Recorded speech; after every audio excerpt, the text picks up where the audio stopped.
This is the Tornado Trackers podcast.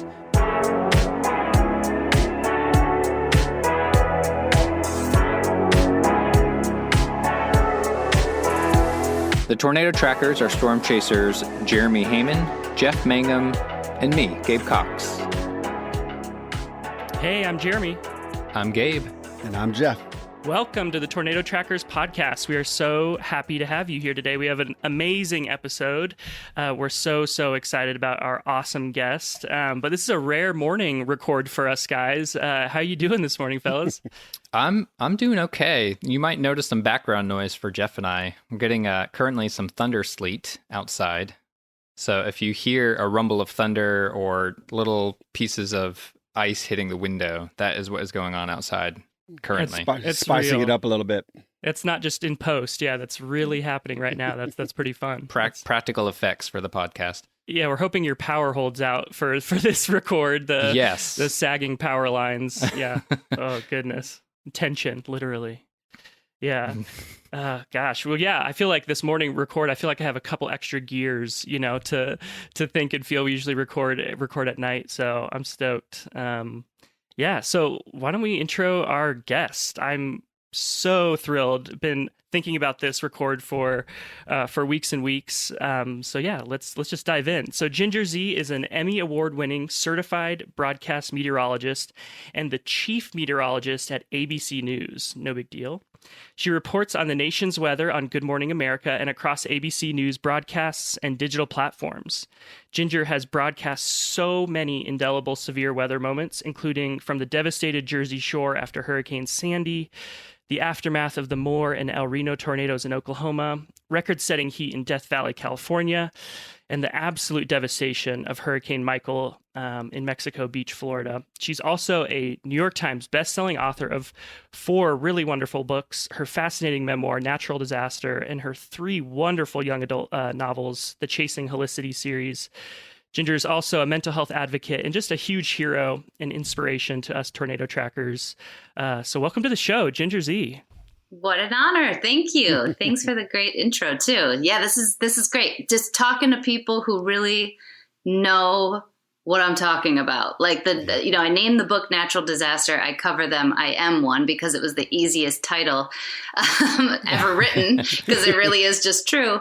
But so much of who I am has come from the science that I love and putting together the puzzle that is the atmosphere, the thing that I still wake up every morning excited to see. And that's the sky. I mean, it's that first observation that I get in my eyeballs is like how I propel my day. So it's nice to be with 3 other people who are probably feeling the same.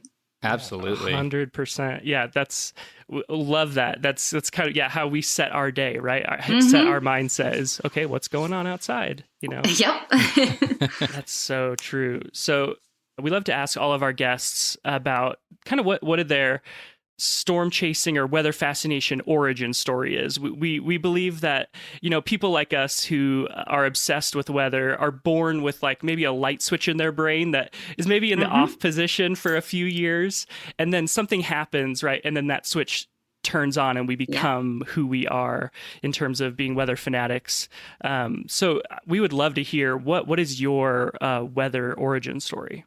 And I think there's even more like spirituality to it a little bit, because I think that all of us have those fortuitous moments.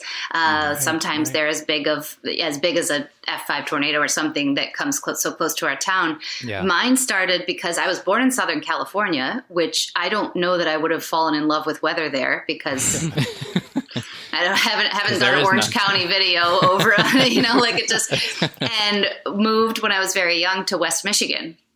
And there is where I started seeing seasons. And like any kid, I think I was interested, but I wouldn't say that the light switch had gone on yet.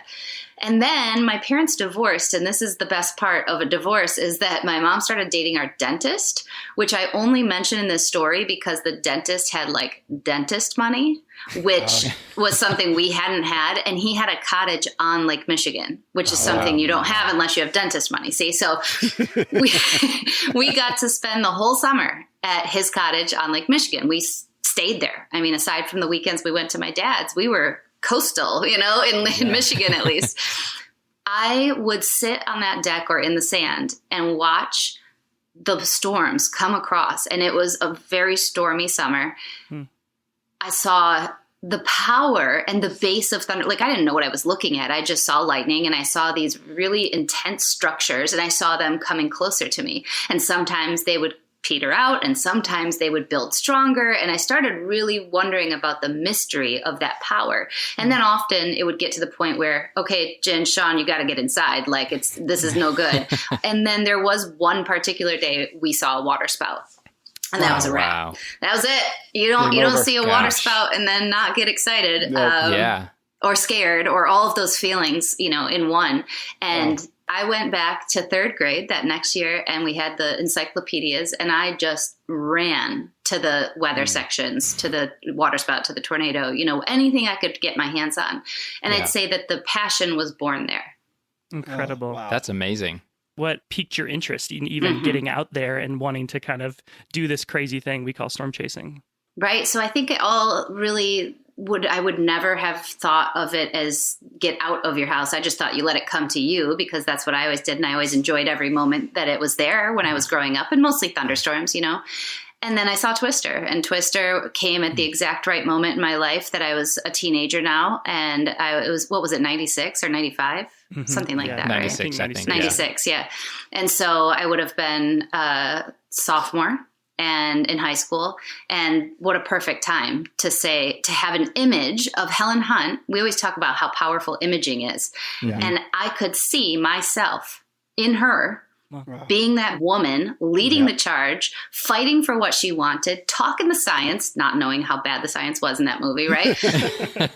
And once I saw that, I was like, wait a minute, that's a job too? Okay. And so I started researching, and then I found Valparaiso University in my research that year. And I remember kind of keying in and being like, there's a school that lets you storm chase. And they had a whole program with 3 credits to storm chase every summer. And they had a club where you storm chase. And I was like, that looks perfect.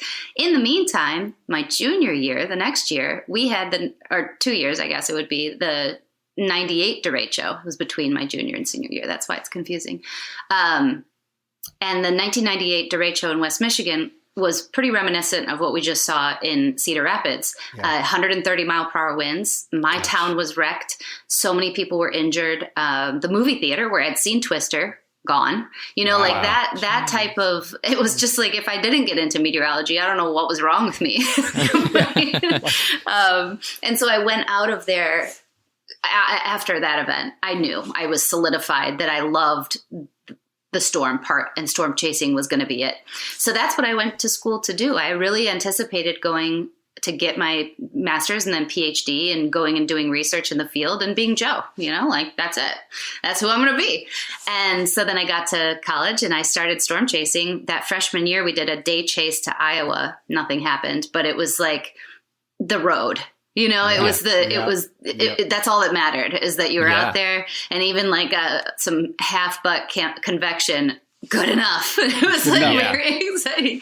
And we had the blood going. Yes. And we had the proximity to Iowa and to, we were in Northwest Indiana. It really doesn't take that long to get across Illinois. And so you had the opportunity to get out there. And then it wasn't until it was, I guess 2001 was my first big one. And that was the 10-day chase where I saw my first EF3 was the first tornado I saw in the Texas Panhandle, north of Lubbock. Wow. Yeah. So it really, and we saw a couple more, and then we were in the plateaus in New Mexico at one point, and we're just seeing like the most beautiful structure of thunderstorms. And like, if I already knew it was settled what I was going to, I was in it. But that chase put the drive of being in the smells and the feels and the tastes of it. Right. And so, and being around all these other people like us who wanted and felt the exact same thing. That's awesome. And it's such a multi-sensory experience. And that's what's hard to put across on a podcast, because you're losing the visual side of it already. But then to explain to people like the smells, we had an episode where we were talking about the smell of a tornado. And it's just stuff you don't think about, especially if you're watching it online or. And you think about it, this is the early 2000s. We don't have cell phones. Like, it's crazy to think what we did. And we had little lightning detectors on the top of the car. And we stopped at libraries and stuff here and there, and, at the hotel in the morning if we really needed a radar image. But we didn't have anything. That's crazy. We were just using our eyes. Like, how did we even find anything? That is amazing. Just going by gut. Gut. Yes. Thankfully, I had that experience. The joy of watching the atmosphere do what you thought it was going to do. There is very little. I'm not a sports fan, but I imagine it's what it feels like when your sports team wins the Super Bowl. There is a real joy of the power that you had something to do with, and you're on its team, and then the antithesis of, oh my God, this could impact people, right? So in the EF3, the first one I saw, it was wide open fields. It crossed a railroad track where nothing was on it. That was one where you can cheer and have joy and it was such a great first experience. And then it was as I kept chasing and I started getting into media and to broadcasting, I don't usually go if it doesn't hurt people, and so then it takes on a real twisted, not so great joy.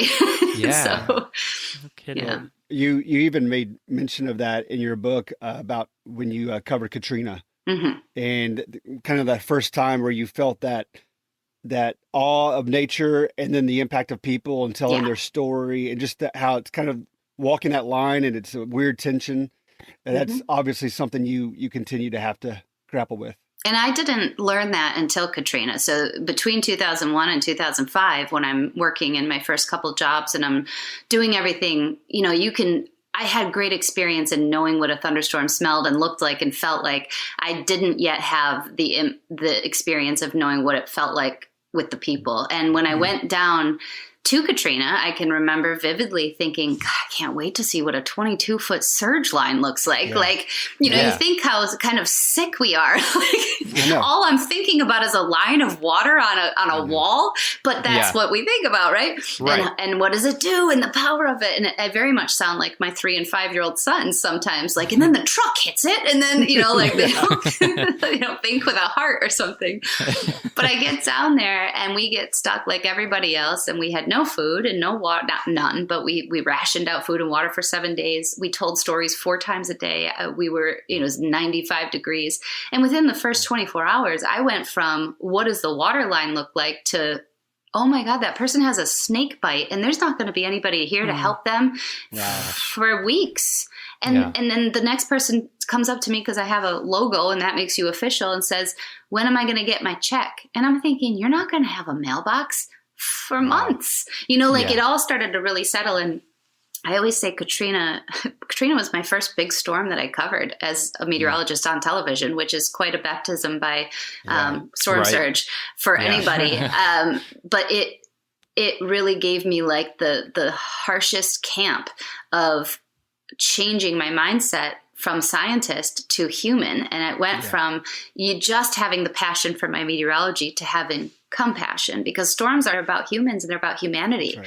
And that's what I think a little chip was missing until I kind of had to fill that in. And I think Katrina is what catapulted me into being a better journalist, storyteller, and storm chaser. And then you had, I think, probably a good culmination of all of the things with Hurricane Michael. Mm-hmm. So that was one that you actually got to ride out. Right. And here is this extremely rare and historic Category 5, which nobody knew when it was hitting that it was a Category 5. It got upgraded later. But that was one where you actually got to ride out the storm at ground zero. Yeah. And then walk out and see the human impact of that. What was that experience like for you? Yeah, that was what was strange about Michael was, Katrina, I was there. I was just right outside of Gulfport. So we were in a safe place. We didn't see the surge. So that's why I was like, I wonder what the line looks like. It's not like I watched the homes wash, right? And we got in within hours of it happening. But anyway, so I hadn't really ever I'd seen surge on a much smaller scale. I've covered tons of tropical storms. Sandy, definitely showed me what surge was. And I was in Atlantic City when that was happening. Oh, wow. So I watched the full moon right through the eye of it. And I was knee deep, thigh deep by 9 a.m. I mean, the storm hadn't even hit yet. And Sandy was proving how much water was coming up. So I did the Jersey Shore and I saw that. Michael was different because of the intensity combined with the surge, obviously. But after Sandy, I started in Atlantic City. I covered the storm from there, and then I moved up telling stories up the Jersey Shore, and eventually to Rockaway and Staten Island. I met this woman, and she was telling me how her and her husband and her daughter went up the stairs because the water started coming in to their home. And they thought, oh, well, there's no way it's going to get to the second floor, even though they had been asked to evacuate. And they go up, and she said within 30 seconds, the walls started falling apart. And they went to reach for each other, and they all hold on to each other. And she felt the entire home twist off the foundation and start bobbing as the walls were coming off and the roof had come off. And they're trying to still hold. She lost the husband, and her daughter, this is her last memory, is her daughter being pulled away from her in the storm surge. Oh my gosh. She got knocked out and was found by rescuers. We don't know how much later, but she was not yet hypothermic to the point of dying, but she was close. They saved her. Her daughter and her husband died. And she explained the chilling way that she explained the house falling apart within seconds and the power of the storm surge was like, I knew it, but I hadn't heard it from a person, right? I hadn't heard it from the survivor. And when I came back from that interview, I said to my team, my meteorology team at ABC, we have to make that graphic. I am no longer going to stand on the side of a shore before something like this happens and tell people with a yellow line that says 5 to 7 feet. What does that mean? Right.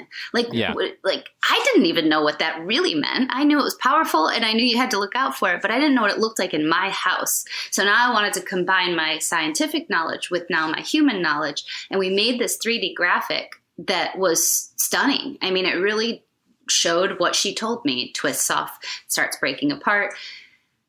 And then I'm in Michael and I'm down there, and I knew we were in a great building. The building, I had done so much research of that building once we got there and decided that I felt comfortable staying. I would never put people at risk. The last thing I want to do, even if it was going to get to a Cat 5, I was more, obviously you had to be more than 15 feet up and you had to be not so high up that the winds would take off the roof.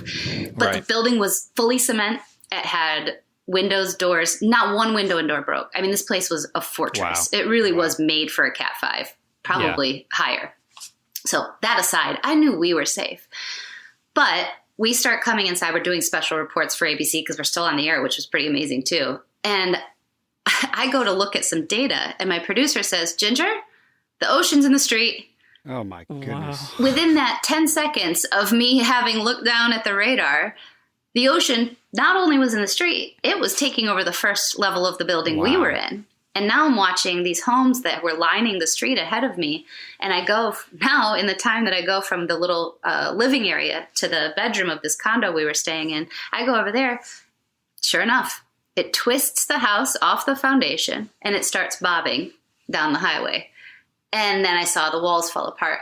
And in that moment, there's a clip that they came back to me, and you can hear it in my voice. I'm shaken. And people thought I was afraid for my life. I'm like, oh no, I'm thinking in that I'm watching her husband and her daughter die. That was, oh my God, the power. I knew it, but have you ever seen it? It's not pretty. And it's not pretty from that high angle too. I think there was a lot of things coming together, and, I know it's possible. I know my science, but to see it with your own eyes is so different. And thankfully in that house, nobody was there, which we learned later. Yeah.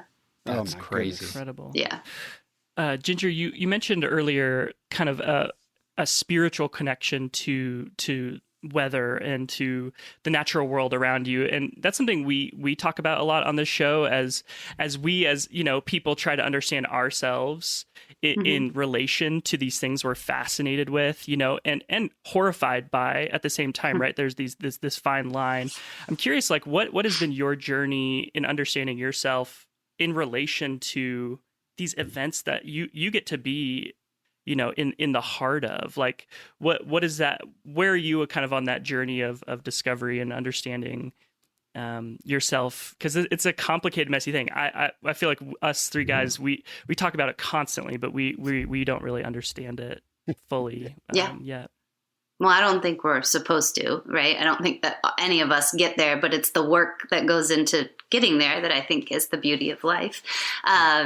Just like I don't think we're ever going to fully know or understand everything about the atmosphere. We're not going to fully understand ourselves, but the process of getting there is what we love. Mm-hmm. And so if you can kind of be attached to that, and when you ask how far, I'm deep into the reflection on who I am and what I am. And that book really started it. I didn't intend to write that book at all. When I was pregnant with Adrian, who's now 5, I looked for baby books about weather. And this was not me being like, oh, let me make $1 on a book, because my agent had told me long before that books don't make money. And he's right.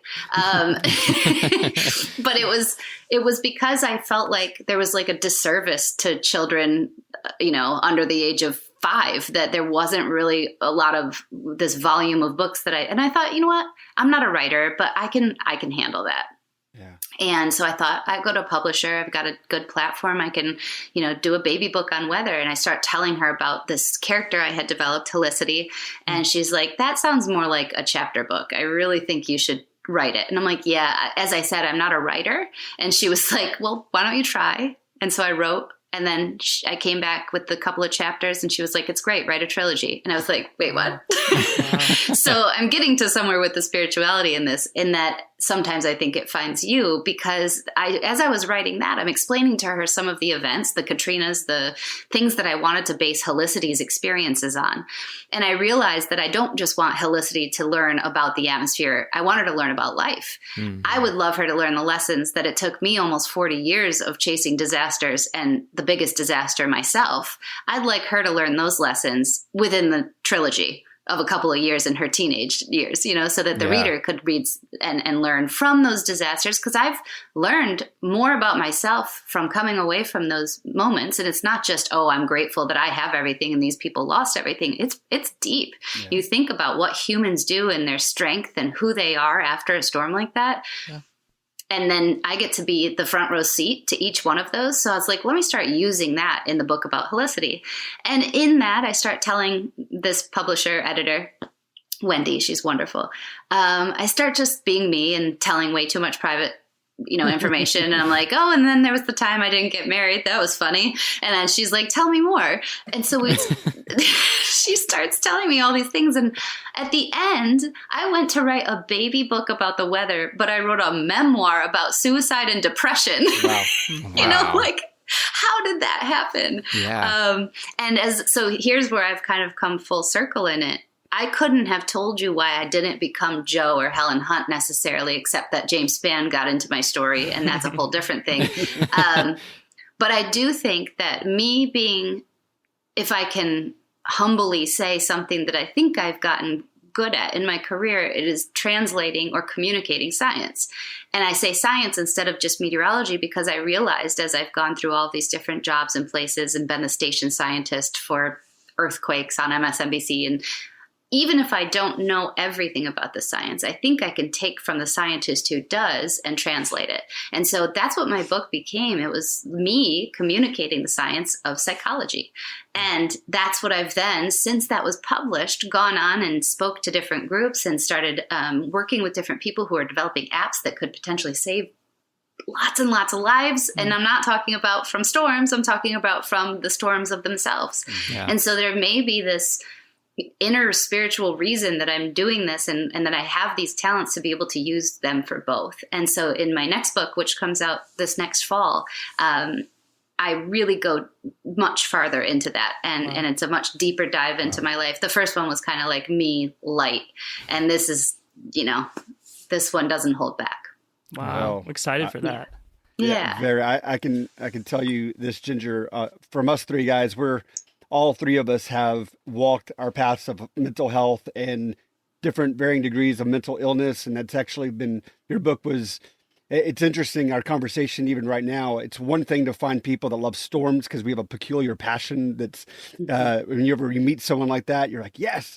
But then there's another layer that you're talking about, being able to connect as humans and their struggles and the disaster that we have going on inside, even the one that's outside of us. And so the first thing I'd just love to say is thank you for your book. It was really encouraging, really helpful, and so glad that you wrote that and that it had the courage and bravery to do that, because that's actually been a great conversation for us.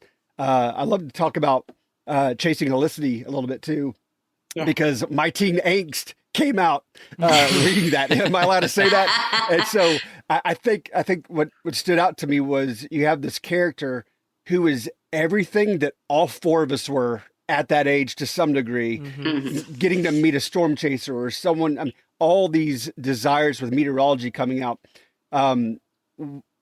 What would you give advice to when you have like students or those who are teenagers or even older who are trying to explore meteorology? What are some of the things that you teach them, that you talk to them, and you want to instill into them? Yeah, and stuff that I wish I would have been told. I think that's the thing is I didn't really have a mentor until I met James Spann. You know, I didn't really have somebody to lead the way and then stick with me along the way. And I think that being a mentor and having them in all parts of life, but especially in meteorology and storm chasing, is critical. You can't run out. She needed Lana. You know, Helicity meets the professor who is the experienced, and she takes her under her wing. And you have to have that. You can't just be a 13, 14-year-old and start, you know, asking somebody for a ride to a tornado. So there's obviously... Your parents are going to think you're weird, like Helicity do. Yeah. Yes. Yeah. Inevitably, that's going to happen. You're not going to find many parents who are fully on board and understanding that. And people will ask, is that autobiographical? You know, like, is your brother like Andy? And I'm like, no, I can't just make it all about me. I had to write a fictional book in some ways. But I do think that the struggles that Helicity has, especially the self-doubt, you know, it's very easy when you choose something as, I don't want to call it strange. It's not strange. It's unique. Yeah. It is less common as storm chasing, as something that you are passionate about and want to do. I think when you start having to explain yourself to other people, or I think you need to know your why. Why do you want to do it? You know, and that was maybe something that I could have figured out a little sooner. I just know I liked it. It was exciting. I don't know if I had the right answer, but if you can search for that and ask other people, why do you do it? Or what have you, you know, what would you do different? Or how would you can develop your why, and then your why is going to drive you. And it doesn't mean you can't change that. It doesn't mean you're stuck or locked in. That would help, you know, and that why will also help bring the compassion. It'll give you the thing earlier than I learned it. And I think that would be really helpful. No, that's good. That's great. And that's I mean, those are the questions that we continually ask ourselves, because it's every chase, there's a moment of reflection after. It doesn't matter what we've seen. It could be a complete bust, and then you have to reflect on how you handled that. Like there's always a moment of self-reflection at the end. And why are we doing this? We've asked that question so many times, especially when we come across damage paths. It's like, why are we doing this? And I think that I'm so glad that you pointed that out specifically, that you have to explore the why, because that will give meaning to what you're doing. And that carries you through what you do. And it gives you the drive to keep doing it. And that's just such an important element that I think can easily get looked over in the chaos of it. And then you're exhausted at the end of each chase. And, you know, you're just looking forward to the next forecast. But I think the why really, really comes in and supports the trajectory of what you're doing. Yes. And it's such a massive part of it. I think that it rounds you out as a person, because it gives, I've seen within the chase community and within even the students that I went to school with that went on, and, you know, just different people. It is easy to not have you can't always distinguish between the addiction. It looks like an addiction versus the career, if that makes it sound. And I want to say there's nothing wrong with addiction. There's something wrong with addiction to anything. You know, if you can't live and you can't miss that next storm, and you're going to miss your sister's wedding because of it. Yeah. You know, I think that sometimes it's gone too far. What is your why? Why is the why taking you, you know, and I'm not saying that family needs to be first in everybody's life, but at least in my short 40 years that I've had, I have learned a thing or two, and I think that will stay with you, and it would be helpful for someone to reassess Yeah, that's great. Just keeping a mindful attitude, about life in general. And yeah, storms can teach us that. And our fascination with storms can teach us that. And I've found talking to people like you, Ginger, who are fascinated by weather, are usually fascinated by a lot of things and excited by a lot of things, right? And us three guys are the same way. And it's like, we constantly have to reassess, like, am I being mindful? Am I caring for the people I need to care for? Am I caring for myself amidst these? Because I want to be fascinated and learn about everything and go deep into everything all the time. Oh, Yes. So after Michael, what came to me was on the walk out, because we had to hike the 2 miles because obviously the roads were full of sand and homes. Everybody that I met for the first time in my whole career, usually the other storms I've done, they're like, they tell you, well, we got looted. The woman who lost her husband and daughter, they didn't leave because they got looted in Irene and they didn't want to get looted again. Wow. And then the next, in Jersey, lots of stories of, oh, we just didn't believe it. You get that a lot. Right. Yeah. In Mexico Beach, every person, 12 people in a row, said, I didn't have a way to get out. And I was like, what? I'm sorry, what? One of the men was a line cook. And he spoke Spanish and he didn't really know the severity of it. Another couple was handicapped and on oxygen and they didn't have family nearby.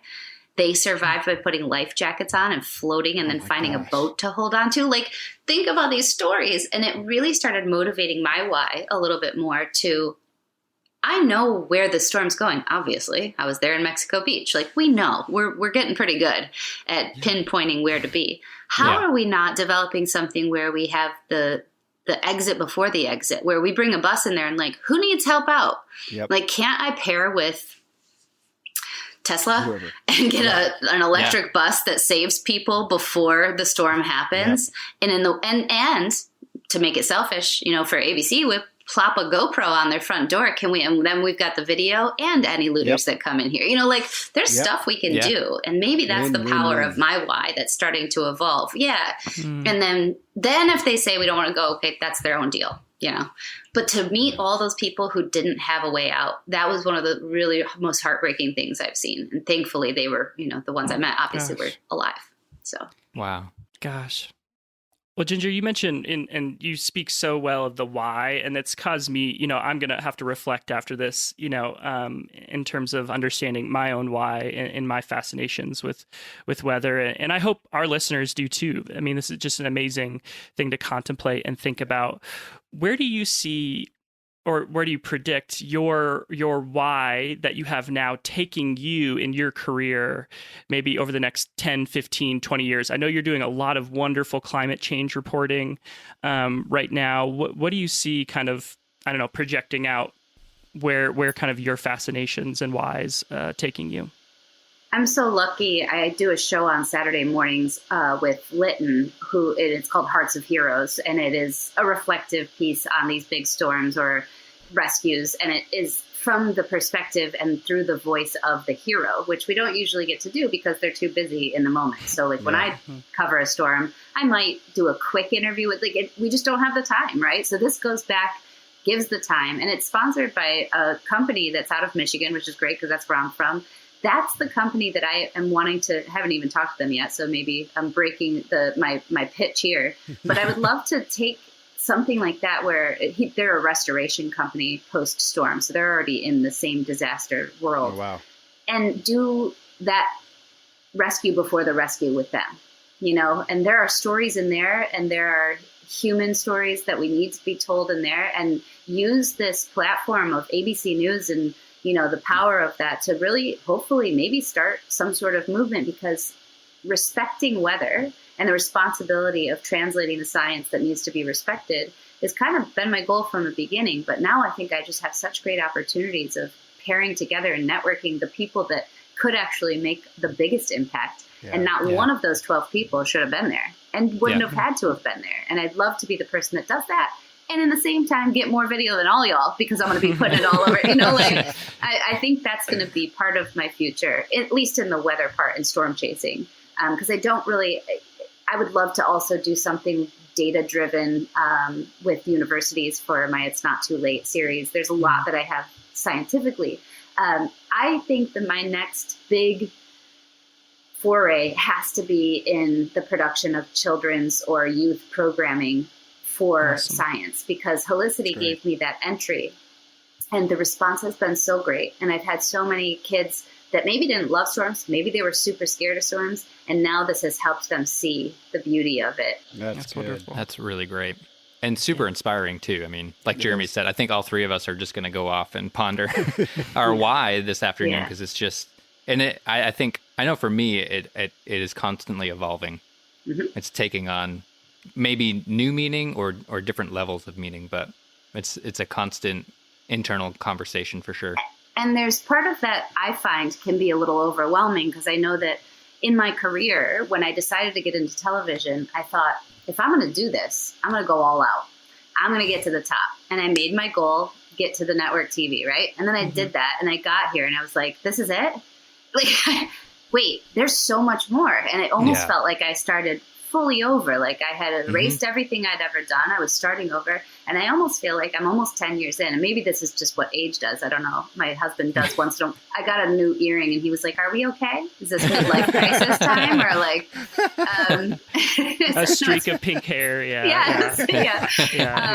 But I do think that we search, a lot of people are on that. And that's the beauty of life. We're searching for the next why. It doesn't, and like I said, it doesn't need to be the same one. Right. Yeah. Mm-hmm. That's amazing. Well, I'm excited to see where Ginger Z goes, and I'm excited to see executive producer Ginger Z on some projects. Yeah, come on. And the Tornado Trackers will want to pitch you on some ideas, I'm sure, in the future. that would be really fun. But yeah, we're so thankful for your time today, Ginger, and we know your time is so valuable, and we appreciate you and all the work you've done over the years. And like I said, you're such an inspiration to us. And reading your memoir, I was just blown away by your vulnerability and just your ability to verbalize your experience. I think that's something that the three of us guys really strive for. So we really, really look up to you. And thank you. Well, you guys are doing it. You don't need to write it to be making a difference. You talking about it, you bringing it up today, you're doing it. So keep doing that, because I think the more we talk about it and discuss with other people, that transparency with ourselves happens first, and then the transparency with others. And that's the best and most healing place most of us can get to, is sharing all of that.